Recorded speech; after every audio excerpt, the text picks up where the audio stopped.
the islands on KHNL and K5. This is your source for breaking news. Hawaii News Now at 5:30. I'll try not to get emotional because I know that crying can make us look weak sometimes, right? I've loved every minute, even the hard minutes. I have loved it. I love the president. The official voice and one of the Trump administration's most recognizable figures is stepping down. Sarah Sanders made the announcement today. And the press secretary may not be the only one. Another staple of the Trump administration is under fire. Nicole Killian has more. Sean and Lynn, the news of Sarah Sanders' departure caught some White House staffers by surprise. She said she informed the president of her decision today and said he was supportive. President Trump tweeted the news that his press secretary Sarah Sanders is leaving the administration at the end of the month.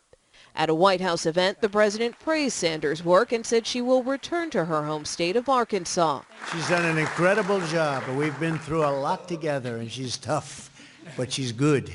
Sanders, who has worked for the Trump presidential campaign, took the high-profile press secretary job in 2017 after Sean Spicer stepped down. I couldn't be prouder to have had the opportunity to serve my country and particularly to work for this president. After President Trump called some news media the enemy of the people, Sanders refused to say if she agreed with him or not. I'm here to speak on behalf of the president. He's made his comments clear. Regular White House press briefings came to a halt during Sanders' tenure. There has not been one for more than 90 days. Sanders told reporters she doesn't regret not holding more briefings. She said she's leaving to spend more time with her kids and wouldn't rule out a political career in the future. Her departure comes as the U.S. Office of Special Counsel is recommending President Trump fire another key aide, White House counselor Kellyanne Conway. The watchdog agency says Conway repeatedly violated the Hatch Act, limiting government employees' political activity by disparaging Democratic presidential candidates on TV and social media. The only difference between Bernie Sanders and Donald Trump is Bernie Sanders' ideas are terrible for America. The White House says the actions against Conway violate her rights to free speech. The Conway controversy has also gotten the attention of some House Democrats on Capitol Hill who are calling for a hearing at the end of the month. At the White House, Nicole Killian, Hawaii News Now. Tensions with Iran are flaring after 2 oil tankers were reportedly attacked in the Gulf of Oman. The owner of one of the vessels, a Japanese ship, says 2 shells hit the tanker, setting fire to the engine room. A second Norwegian ship was reportedly hit by a torpedo. Everyone on board survived. At the time of the attack, Japan's prime minister was wrapping up a 2-day trip to Iran on a mission to improve relations.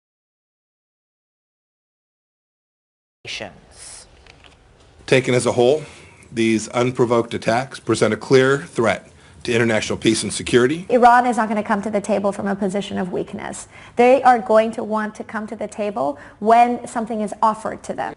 4 oil tankers were also attacked off the coast of the United Arab Emirates last month. The U.S. suspected Iran was responsible. The latest incident caused oil prices to jump nearly 4%, $62 a barrel. Imagine this for a second. One man with total control of billions of people's stolen data, all their secrets, their lives, their futures. I owe it all to Spectre. Spectre showed me that whoever controls the data controls the future. Well, that may look and sound like Mark Zuckerberg, but what you've just watched is what's known as a deep fake. It is a digitally altered clip using an actual video posted by Facebook's creator and CEO back in 2017. Now, the rise of doctored footage, which looks imperceptibly real, is causing major concerns heading into the 2020 election. Liz McLaughlin reports. Seeing is no longer believing. The internet is the new weapon of choice. Experts spoke to the House Intelligence Committee today about the threat of so-called deepfakes. You can turn a world leader into a ventriloquist dummy. Truly surprising. Manipulated videos. You see, I would never say these things. That look real thanks to artificial intelligence. Someone else would. Someone like Jordan Peele. The same technology used in this doctored video of Facebook CEO Mark Zuckerberg. Whoever controls the data controls the future. That recently went viral. It's like a cancer. Fueling growing concerns about deepfakes swaying voters in the 2020 election. And there's no easy solution, and it's likely to get much worse before it gets much better. As the tech gets more sophisticated, detecting fakes becomes more difficult.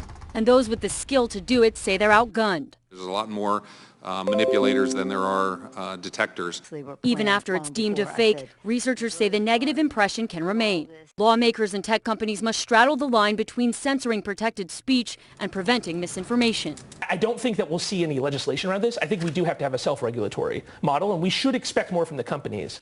For now, the focus is on education and awareness. We're all going to have to be far more skeptical consumers of anything we see online. Putting a guard up as the 2020 election heats up. Liz McLaughlin, Hawaii News Now. Cuba, what do you say to your fans? Cuba, anything you want to say? Love you. Actor Cuba Gooding Jr. in handcuffs as he left the New York City Police Department today did not address being charged in a groping incident.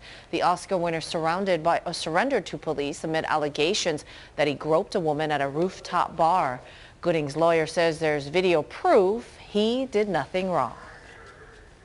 Mr. Gooding has not acted inappropriately in any shape or form. Nothing in the video could even be considered ambiguous, and I frankly am shocked and horrified that this case is being prosecuted. The actor pleaded not guilty to sex abuse charges and is due back in court later this month. Tulsi Gabbard is among the 20 presidential candidates who qualified for the first primary debates of 2020. The DNC set 2 ways for the candidates to qualify: fundraising and polling. The Hawaii Congresswoman will be joined by frontrunner and former Vice President Joe Biden. Other big names taking the stage: California Senator Kamala Harris, Massachusetts Senator Elizabeth Warren, and Vermont Senator Bernie Sanders. The 2-night debate takes place June 26th and 27th in Miami. An ex-Air Force general with Hawaii ties is now the U.S.'s top diplomat for East Asia.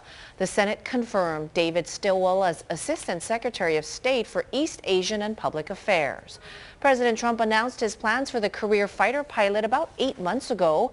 Stilwell, who speaks Korean, Chinese, and some Japanese, retired from the Air Force in 2015 and has since served at the U.S. Indo-Pacific Command headquarters in Hawaii.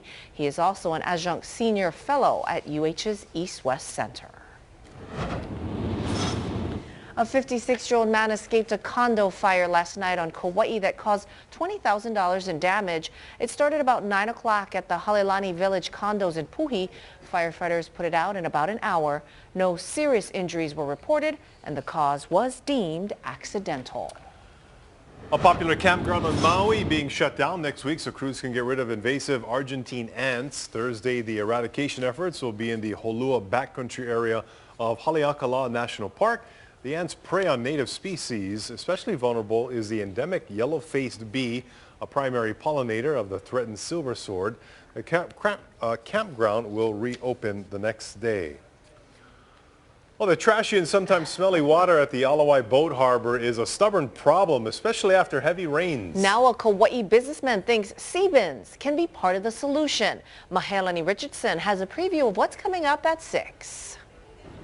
When you take a close look at the water at the Alawai Boat Harbor, it is not a pretty sight. Now today we've seen debris, trash, plastics, even syringes. And then when there's a heavy rainstorm, it gets really bad here, and everyone knows that the gunk just starts to pile up in the water. Well, now there's a Kauai businessman who's partnered with an international company called the Sea Bins Project, and he's already bought 2 sea bins, which are like big trash cans, and they suck up the water and take all the gunk out. A couple of surfers in Australia came up with it, and they've created basically a recycling can for the ocean. So it very slowly sucks in oil and plastic and any debris that's floating around a marina or a harbor. He's applied for permits from the DLNR. He hopes to install those 2 sea bins here at the Alawai Boat Harbor as soon as possible.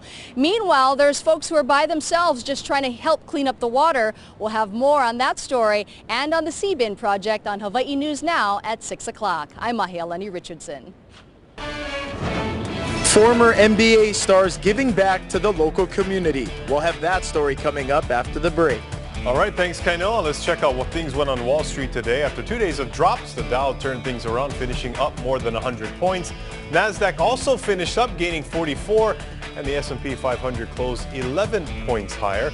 Now let's go to Maui for someone who has the best job on the planet. Hey, Guy Hongi, how's the weather looking?